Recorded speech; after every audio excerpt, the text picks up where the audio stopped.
दोस्तों, drama serial time की आने वाली एपिसोड्स बहुत इंटरेस्टिंग होने वाली हैं क्योंकि आने वाली एपिसोड्स में मिशा की सच्चाई सबके सामने खुलने वाली है।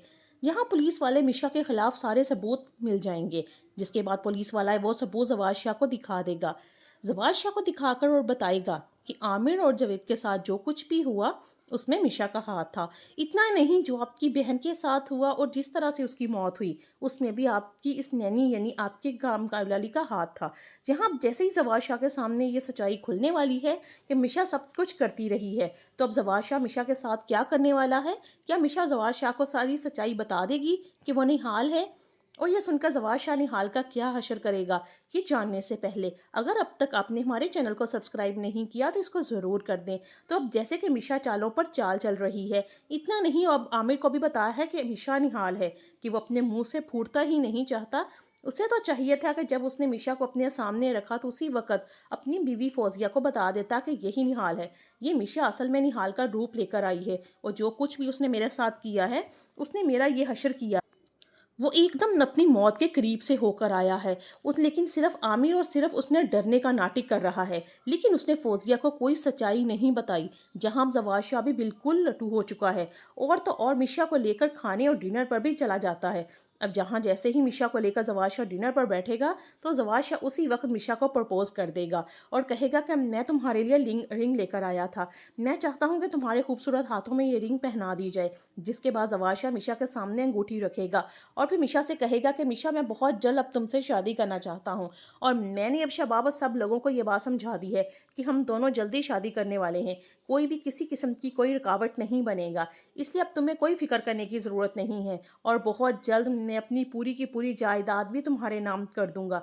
यहाँ मुझे ये समझ आ रही है कि मिशा, अब ऐसा क्या जादू है कि कुछ ही महीनों में जवाद शाह अपनी पूरी की पूरी जायदाद मिशा के नाम करने पर तुल गया है, जबकि शबाब उसके साथ कई सालों से है और शबाब को तो एक खोटी खोरी नहीं मिली। जिसके बाद मिशा कहेगी कि क्यों नहीं जवाद शाह, एक दफ़ा तुम अपनी सारी जायदाद तो नाम करके देखो, उसके बाद मैं तुम्हें जूते मार के से हवेली से बाहर ना फेंकूँ तो मेरा नाम बदल देना।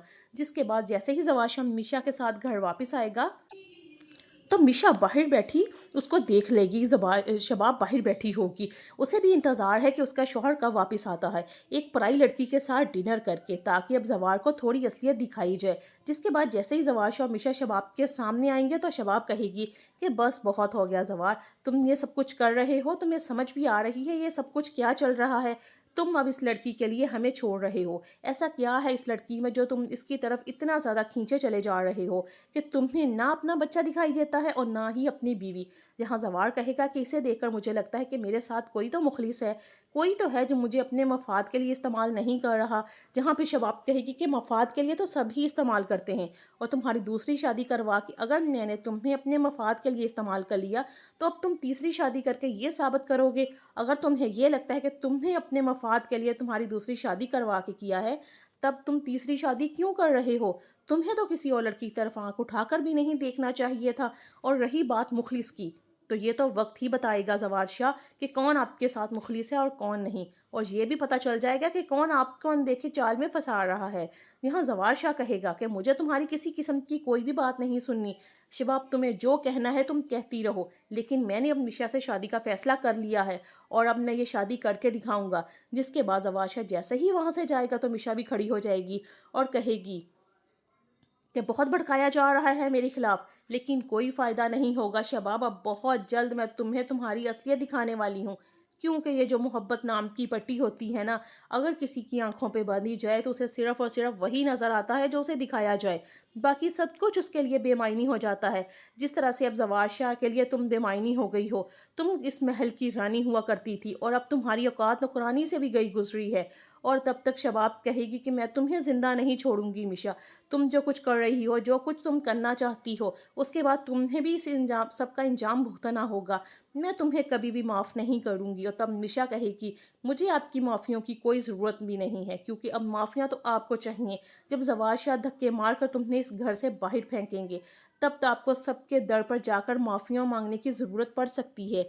जिसके बाद मिशा तो वहाँ से चली ही जाएगी और शबाब वहीं बैठी रोने लग जाएगी। जहाँ अब शबाब की किस्मत में रोना तो लिख दिया गया हुआ है, क्योंकि जब फौजिया बार बार शबाब को वार्न करती थी कि इस लड़की को से ज़वार को दूर रखो, उस लड़की को इस घर से निकालो, तब तो शबाब उछल उछल कर मिशा का साथ देती थी। और जब मिशा ने एक उसको टांग मार दी है, तो अब शबाब के दिमाग में भी ये चीज़ आ चुकी है कि मिशा वाकई ज़वार शाह को अपनी तरफ करने आई थी। जहां अब शबाब अभी तक बाज नहीं आई, जिसके बाद शबाब मिशा को मारने के लिए सपारी भी देने वाली है।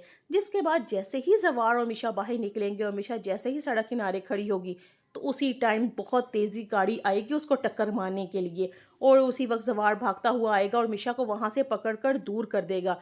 यहाँ फिर मिशा कहेगी कि थैंक यू सो मच जवार, आपने मेरी जान बचा ली। जिसके बाद जवार मिशा को गाड़ी में बिठाकर घर वापस ले आएगा और कहेगा कि तुम अपना ख्याल बिल्कुल भी नहीं रखती, तुम कैसे रोड क्रॉस कर रही थी, तुम्हें पता भी है अगर तुम्हें कुछ हो जाता तो मेरा क्या होता। मैं अब तुमसे बहुत मोहब्बत करने लगा हूँ, मैं तुम्हारे बगैर एक मिनट के लिए भी नहीं रह सकता, इसीलिए मैं चाहता हूँ कि हम दोनों जल्दी से शादी कर लेते हैं।